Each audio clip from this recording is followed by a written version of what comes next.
Le second livre des rois, chapitre 22. Josias avait 8 ans lorsqu'il devint roi, et il régna 31 ans à Jérusalem. Sa mère s'appelait Jélida, fille d'Adaja, de Botskat. Il fit ce qui est droit aux yeux de l'Éternel, et il marcha dans toute la voie de David son père. Il ne s'en détourna ni à droite ni à gauche. La 18e année du roi Josias, le roi envoya dans la maison de l'Éternel Shaphan le secrétaire, fils d'Atsalia, fils de Meshulam. Il lui dit, « Monte vers Ilkija, le souverain sacrificateur, et qu'il amasse l'argent qui a été apporté dans la maison de l'Éternel, et que ceux qui ont la garde du seuil ont recueilli du peuple. On remettra cet argent entre les mains de ceux qui sont chargés de faire exécuter l'ouvrage dans la maison de l'Éternel. Et ils l'emploieront pour ceux qui travaillent aux réparations de la maison de l'Éternel, pour les charpentiers, les manœuvres et les maçons, pour les achats de bois et de pierres de taille nécessaires aux réparations de la maison. Mais on ne leur demandera pas de compte pour l'argent remis entre leurs mains, car ils agissent avec probité. » Alors Ilkija, le souverain sacrificateur, dit à Shaphan le secrétaire, « J'ai trouvé le livre de la loi dans la maison de l'Éternel. » Et Ilkija donna le livre à Shaphan, et Shaphan le lut.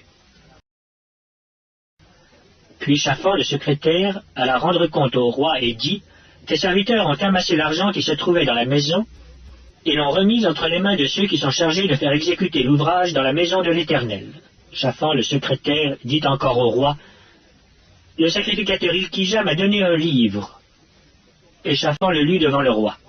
Lorsque le roi entendit les paroles du livre de la loi, il déchira ses vêtements. Et le roi donna cet ordre au sacrificateur Ilkija, à Achikam, fils de Shaphan, à Akbor, fils de Miché, à Shaphan le secrétaire, et à Azaja, serviteur du roi, « Allez, consultez l'Éternel pour moi, pour le peuple et pour tout Juda, au sujet des paroles de ce livre qu'on a trouvé, car grande est la colère de l'Éternel qui s'est enflammée contre nous, parce que nos pères n'ont point obéi aux paroles de ce livre, et n'ont point mis en pratique tout ce qui nous y est prescrit. » Le sacrificateur Ilkija, Achikam, Akbor, Shaphan et Azaja allèrent auprès de la prophétesse Hulda, femme de Shaloum, fils de Tikva, fils de Harbas, gardien des vêtements.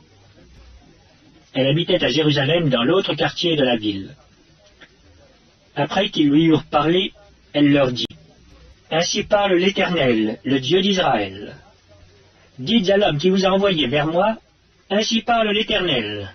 Voici, je vais faire venir des malheurs sur ce lieu et sur ses habitants, selon toutes les paroles du livre qu'a lu le roi de Juda.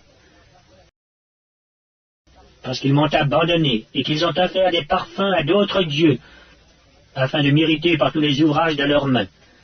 Ma colère s'est enflammée contre ce lieu, et elle ne s'éteindra point. Mais vous direz au roi de Juda qui vous a envoyé pour consulter l'Éternel, ainsi parle l'Éternel, le Dieu d'Israël, au sujet des paroles que tu as entendues.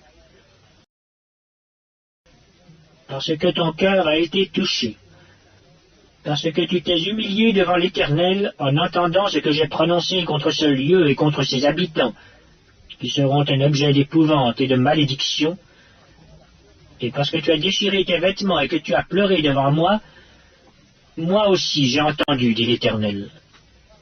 C'est pourquoi, voici, je te recueillerai auprès de tes pères, tu seras recueilli en paix dans ton sépulcre, et tes yeux ne verront pas tous les malheurs que je ferai venir sur ce lieu. Ils rapportèrent au roi cette réponse.